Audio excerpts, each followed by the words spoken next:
Hatramin'izao de tsy mety afaka antsaiko iray fitiavana inany ekenao amonjy ahy na volamena mamiratra azy natao tambeniano loko azy fa tsy asolo iray ranao latsaka olazaiko amin'ireo zay mandeha fa nataonao zany ho famonjena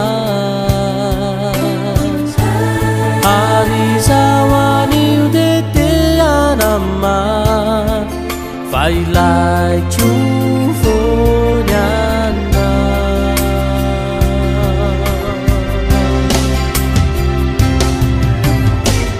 akambao iray atrany atrany teny fona sy ny foko izany ianao ihany no any eriko ety olazaiko hatrany aparany tany fa ianao mpamonjiko ihany tsy hatakaroko navina akambao iray atrany atrany teny fona sy ny foko izany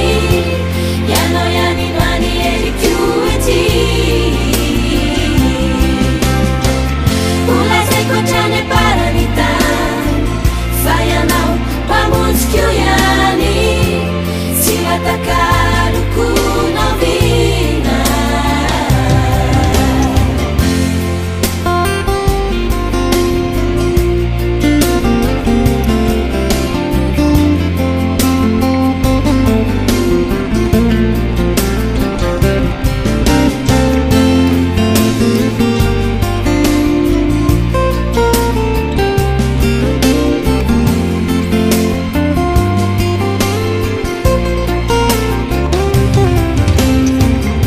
Hatramin'izao de tsy mahitao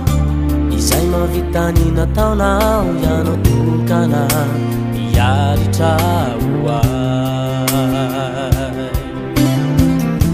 naomena azy izay rehetra ilaiko ety sy anao tsy hamonjy ny aiko ary zava-pon'ireo tsy mavonjy ahy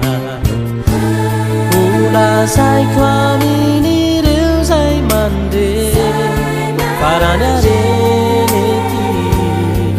tsy avo